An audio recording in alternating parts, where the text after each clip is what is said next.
आज है 16 दिसंबर, विजय दिवस। आज ही के दिन साल 1971 में पाकिस्तानी सेना ने भारत के साथ चले 13 दिनों के युद्ध में पराजित होने के बाद आत्मसमर्पण किया था। पाकिस्तानी सेना के प्रमुख जनरल ए नियाजी खान ने 93,000 सैनिकों के साथ भारतीय सेना के सामने सरेंडर किया था। आज विजय दिवस के अवसर पर हम बात करेंगे भारतीय नौसेना में अपनी सेवा दे चुके कमांडर अजय पासी के साथ और भारतीय थल सेना में अपनी सेवा दे चुके कैप्टन अभिजीत चक्रवर्ती के साथ। सर, युगोवियन टाइम्स में आपका स्वागत है। मैं जानना चाहूँगी कि इंडियन आर्मी का क्या इस युद्ध में क्या योगदान था। सबसे पहले तो मैं आपका और आपकी टीम का धन्यवाद करना चाहूँगा कि आपने मुझे ये मौका दिया कि मैं विजय दिवस के उपलक्ष्य पे दो बात आप लोग को इसके महत्व के बारे में बता सकूं।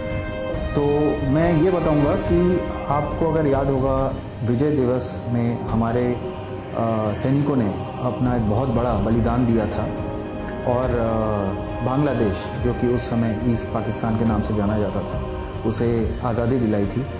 और इस जंग में हमारे करीब 3,000 जवान थे जो शहीद हुए थे, जिन्होंने अपने प्राण की आहुति दी। और बहुत सारे घरों में उन्होंने अपने घर वालों ने अपने बेटे खोए, किसी ने अपने पति खोए, किसी ने अपना भाई खोया। तो हमें कभी वो, मुझे लगता है कि उससे बड़ी कोई जीत हमारे लिए एक राष्ट्र के हिसाब से एक जो यूनिटी इसने सेट किया, वो एक अव्वल दर्जे का था। और हमें हमेशा याद रखना चाहिए कि अगर हम अपने घर में सुख शांति चैन से सो रहे हैं, अपने रोज़मर्रा के चीज़ों को आराम से कर पा रहे हैं, अपने घर वालों के साथ समय व्यतीत कर पा रहे हैं, तो उसका बहुत बड़ा उसका कारण है कि हमारे जवान बॉर्डर पे पूरे 24 घंटे 365 दिन तैनात हैं और हमारी रक्षा कर रहे हैं।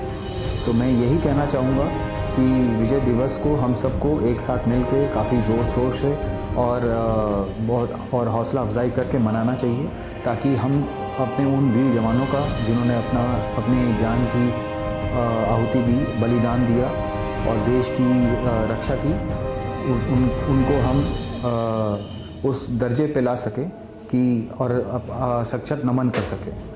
तो मैं सबसे यही अनुरोध करूँगा कि विजय दिवस को काफ़ी उत्साह से मनाया जाए। इस संदेश के बाद जो मैंने विजय दिवस के बारे में बताया, मैं एक अपील करना चाहूँगा अपने सारे देशवासियों को कि आर्म फोर्सेस में, चाहे वो आर्मी हो, नेवी हो, एयरफोर्स हो, उसमें सर्विस करना, उसमें अपना एक समय बिताना, देश के लिए देश की सेवा करना एक बहुत ही महत्वपूर्ण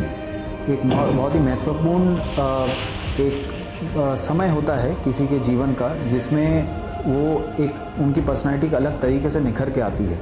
तो ये बहुत ज़रूरी होता है कि आज की युवा जो कोई नौकरी कर रहा होगा, कोई पढ़ाई कर रहा होगा, कोई स्टूडेंट होगा, कोई अभी अपने दोस्तों यारों के साथ घूम रहा होगा, स्कूल कॉलेजेस में होंगे या कॉरपोरेट्स में अलग अलग पोजीशन में काम कर रहे होंगे।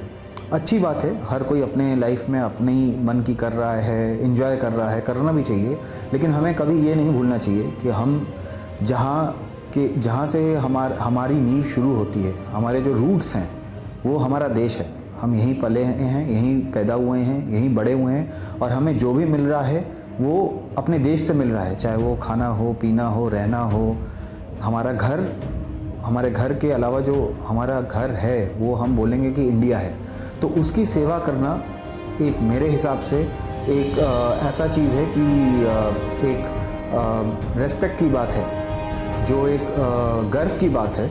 तो मुझे लगता है कि हर देशवासियों को अपना एक योगदान देश के लिए भी देना चाहिए, आर्म फोर्सेस में सर्विस करके, और खुद भी उससे वो देखेंगे कि जो पर्सनैलिटी एक निखर के आती है। आप जो, जैसे लोहा जब आग में तपता है तो उसके बाद और एक फौलाद बन के निकलता है, वैसे ही आप जब आर्म फोर्सेस में सर्विस करते हैं तो सिर्फ आप देश की सेवा नहीं करते हैं, उसके साथ साथ आप भी एक और उभर के, आपकी पर्सनैलिटी और उभर के आती है, आप और एक बेहतरीन इंसान बन के निकलते हैं और आप समाज के भी और अच्छे से सेवा कर सकते हैं। तो मेरा यही संदेश है, मैं यही बोल के क्लोज़ करना चाहूँगा कि आज की युवा पीढ़ी जो है वो देश की सेवा करने के लिए आगे आएँ और आर्म फोर्सेस में अपनी सर्विस ज़रूर दें।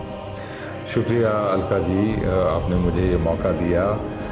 नॉर्मली हमारा देश यही समझता है कि जो भी कोई युद्ध हुआ या पाकिस्तान का युद्ध भी हुआ तो उसमें मेन भूमिका हमेशा आर्मी की रही और एयरफोर्स की रही।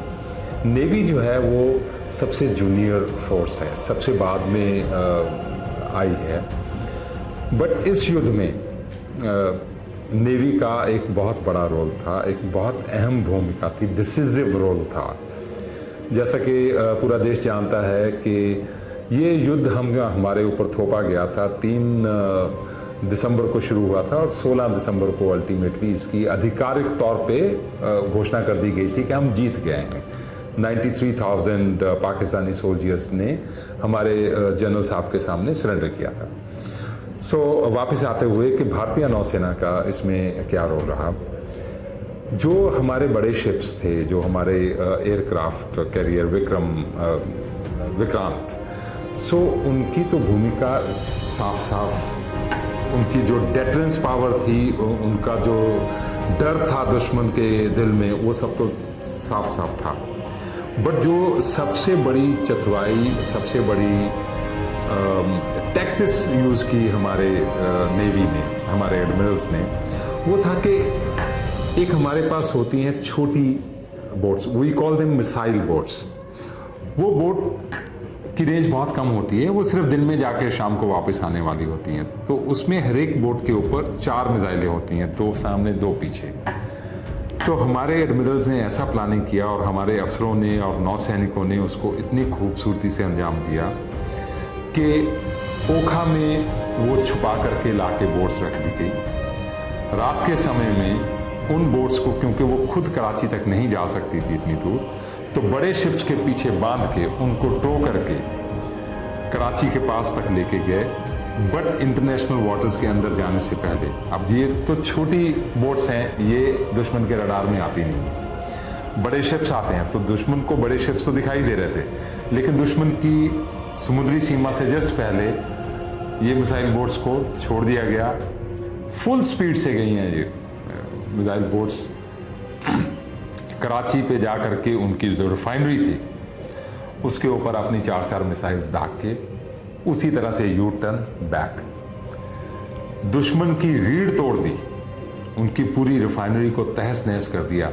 4 दिन तक वो रिफाइनरी चलती रही। दुश्मन की जो ऑयल की सप्लाई थी, जो फ्यूल की सप्लाई थी, वो बिल्कुल काट दी गई। और खूबसूरत बात ये थी, मजे की बात ये थी कि इसमें हमारे ना तो किसी जहाज को इस ऑपरेशन में, ना किसी नौसैनिक को, ना किसी नौसेना अधिकारी को एक खरोंच तक भी नहीं आई। तो ये काफ़ी हमारे लिए गौरव की बात है कि हमारे किसी भी आर्मी या नौसेना आर्मी को कोई खरोंच भी नहीं आई और ये सक्सेस भी हुआ। एब्सोल्युटली। सो दिस ये मतलब सबसे ज़्यादा एक अनोखी चीज़ है। और इसको ना तो दुश्मन तो क्या, वो तो बिल्कुल सोच ही नहीं सकते थे। रशिया जिन्होंने ये हमें मिसाइल बोट्स दी थी, जिस पर्पस के लिए दी थी, वो that was basically seaward defence, we call them seaward defence boats. वो समुद्र के पास रहती हैं, थोड़ी सी दूर जाती हैं, वहाँ से डिफेंस के लिए रहती हैं। बट ये अटैक भी कर सकती हैं, ये तो इन बोट्स को बनाने वालों ने भी सोचा नहीं था। तो वो भी दंग रह गए थे। और जो रशिया के नेवी के चीफ थे, उन्होंने हमारे नेवी के चीफ को बाद में जब बधाई दी जीत के बाद या इस ऑपरेशन के बाद भी, तो उन्होंने भी वही अपनी हैरानी ज़ाहिर की सबसे ज़्यादा, तो कि आपने हमारे बनाए हुए हथियार को इतनी चतुराई से यूज़ किया और उससे इतना बड़ा आपने डैमेज जो है दुश्मन के लिए क्रिएट किया। यही कहना चाहूँगा।